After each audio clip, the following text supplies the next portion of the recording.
Eli tänään on putoaminen ja paino, niin pudotetaan lentopallo ja mitataan tuolla iPadilla se liikettä. No sit saadaan kuvaajat ja otetaan ne kuvaajat tähän näytölle. Ja ylemmässä kuvassa on aika paikkakuva ja alemmassa aikanopeus. Niin tässä pudotetaan pallo, sitten se on maassa. Tässä on ensimmäisen pompun huippu, maassa toinen pomppu, toisen pompun huippu. Niin huipussa nopeus on 0, eli tuossa vähän ennen 1 sekuntia. Ja vastaavasti sitten täällä aikanopeuskuvassa niin nopeus on 0, eli tuo piste. Ja kun on aika nopeuskuva, niin kulmakerroin kiihtyvyys, niin tästä ensimmäisestä pompusta, niin siitä otetaan suoran kulmakerroin ja näkyy tossa noin. Eli tämä suoran kulmakerroin 9,4 metriä jaettuna sekunti toiseen. No sitten tämä suoran kulmakerroin on putoamiskiihtyvyydelle arvo.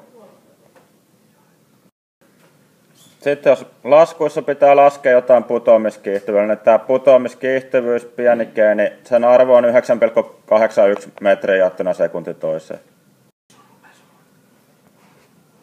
Niin. V on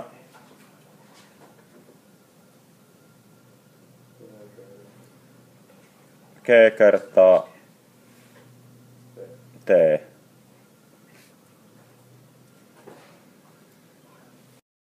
Niin tämä hyppäjän nopeus on 15 metriä sekunnissa, joka on 53 kilometriä tunnissa.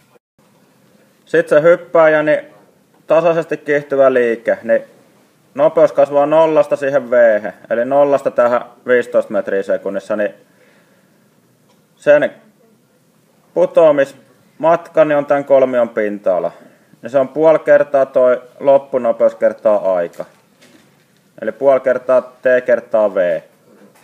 Taas sitten tämän hyppäjän keskinopeus on tuosta keskiarvo. Eli silloin tästä tulee suorakaide, niin se on 0 plus 15 jaettuna 2 on keskinopeus ja matkan aikana aina keskinopeus kertaa aika, niin tämä putoamismatka on 11 metriä. Eli joko kolmion pinta-alalla tai sitten keskinopeuden avulla.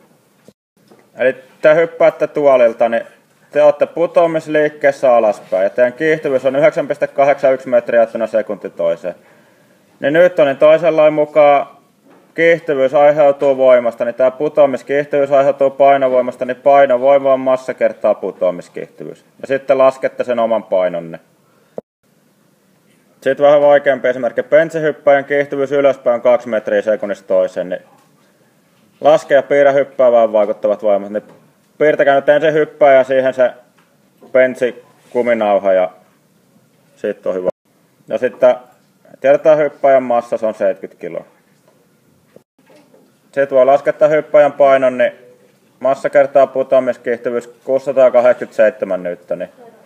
Ja hyppääjän kiihtyvyys on ylöspäin ton suuruinen, niin kiihtyvyyden perusteella voi laskea sen kokonaisvoiman suuruuden.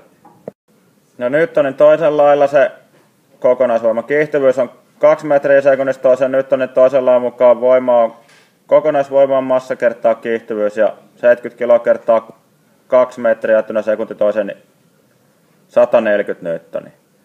Sitten tiedetään painoa alaspäin 687 newtonia, kokonaisvoima on ylöspäin 140 newtonia, niin sen jälkeen voi miettiä, että kuinka suuri ja mikä voima aiheuttaa tämän, että se kokonaisvoima tulee tonne ylöspäin, kun painovoima on alaspäin.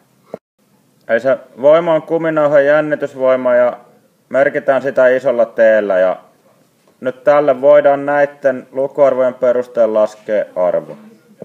Eli tämä jännitysvoima kumoo paino ja sitten se aiheuttaa tämän verran ylöspäin, niin tämä jännitysvoima on tämä 687 newtonia plus 140 newtonia. Ja sille kuminauhan jännitysvoimalle saadaan 830 newtonia.